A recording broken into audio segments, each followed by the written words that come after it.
सूचना केवल हमारे विचार हैं, वित्तीय सलाह नहीं। निर्णय लेने से पहले खुद शोध करें। किसी भी लाभ या हानि के लिए हम उत्तरदायी नहीं हैं।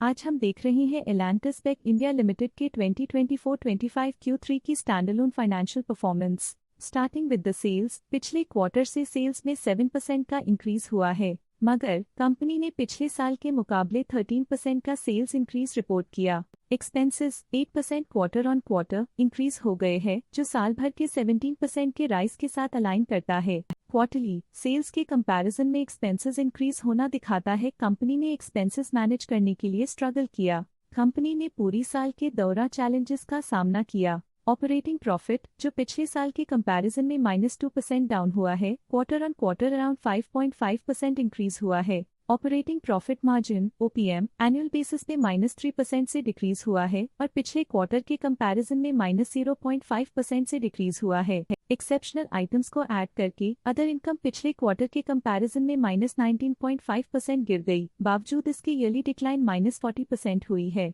इंटरेस्ट एक्सपेंसेस पिछले क्वार्टर से 11% अप हुआ, लेकिन ईयर ओवर ईयर इंक्रीज 0% हुआ है। डिप्रिशिएशन कॉस्ट में 26% का क्लाइम देखने को मिला और ईयरली बेसिस पे 58% का इंक्रीज देखा गया। Profit before tax annually -18.5% decrease हुआ, लेकिन प्रोसीडिंग क्वार्टर से -4% डिक्रीज हुआ है। इस साल कंपनी ने 24.5% टैक्स पे किया और क्वार्टरली कंपनी ने 25.5% टैक्स पे किया है। नेट प्रॉफिट ने ईयर ऑन ईयर -19.5% का डिक्लाइन दिखाया, लेकिन लास्ट क्वार्टर से -4% का कंट्रैक्शन हुआ है। इस क्वार्टर के दौरान कंपनी का परफॉर्मेंस इतना अच्छा नहीं रहा।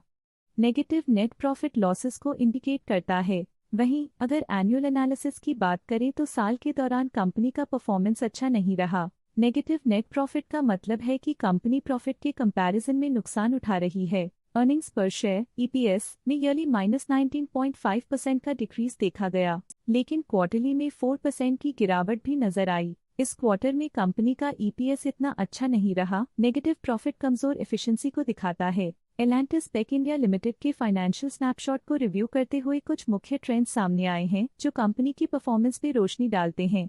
दिसंबर 2021 से दिसंबर 2024 तक एलांटिस बेक इंडिया लिमिटेड की फाइनेंशियल जर्नी में सबसे पहले बात करते हैं सेल्स की। इस साल सेल्स में 10% की वृद्धि हुई है और पिछले 4 सालों में 43.5% की वृद्धि हुई है, जो एक निरंतर अपवर्ड ट्रेंड को दर्शाता है। पिछले 3 साल से सेल्स लगातार बढ़ती जा रही है, जो मार्केट एक्सपेंशन और कंज्यूमर डिमांड में वृद्धि को दर्शाता है। अब बात करते हैं एक्सपेंसेस की। इस साल एक्सपेंसेस 13% बढ़े हैं और 4 सालों में 36% का इजाफा हुआ है। इस साल हालांकि एक्सपेंसेस सेल्स से थोड़ा ज्यादा बढ़े हैं, मगर ग्रोथ रेट्स का करीब होना स्टेडी ऑपरेशनल कॉस्ट को दर्शाता है। इस साल ऑपरेटिंग प्रॉफिट -1.5% कम हुआ, लेकिन पिछले 4 सालों में 84.5% का इजाफा हुआ है। इस साल ऑपरेटिंग प्रॉफिट में कमी आई है, लेकिन पिछले 2 साल की वृद्धि रेजिलियंस को दर्शाता है, जो एक अस्थायी मार्केट को संकेत करता है। नेट प्रॉफिट का सफर ऊपर की ओर चल पड़ा है। इस साल 1.5% की चढ़ाई के साथ पिछले 4 सालों में 108.5% की शानदार वृद्धि हुई है।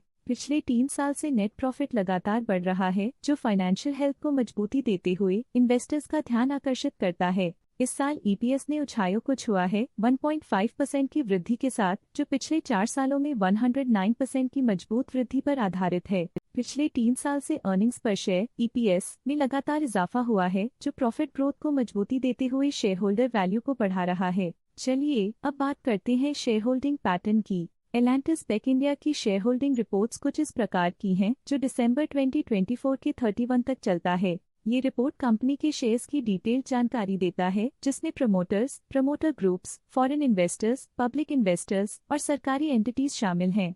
पब्लिक द्वारा हेल्ड शेयर्स का परसेंटेज 12.45% से इंक्रीज होकर 2024 के दिसंबर में 12.62% तक का इंक्रीज से देखा गया। ये चेंजेस स्टेट है कि पब्लिक की इन्वेस्टमेंट कंपनी में क्वार्टर टू क्वार्टर इंक्रीज हुई है। जब कंपनी के शेयर्स का अधिकतम हिस्सा प्रमोटर्स, FII, DII या गवर्नमेंट के पास होता है, तब ये माना जाता है कि कंपनी मजबूत हाथों में है, जो स्थिरता और मजबूत समर्थन को दर्शाता है और इस मार्केट की स्थिरता बनी रहती है। डोमेस्टिक इंस्टीट्यूशनल इन्वेस्टर के शेयर होल्डिंग में थोड़ा डिक्रीज आया 2024 के सितंबर से 2024 के दिसंबर में, जो दिखाता है कि डोमेस्टिक इंस्टीट्यूशंस ने अपने स्टेक को -0.17 से डिक्रीज किया है। ये था कंपनी का करंट शेयर होल्डिंग पैटर्न। आज के लिए फाइनेंशियल सेक्टर में इतना ही। देखने के लिए धन्यवाद। स्टॉक लेटेस्ट न्यूज अपडेट के लिए चैनल को सब्सक्राइब करें और वीडियो को लाइक एंड शेयर करें।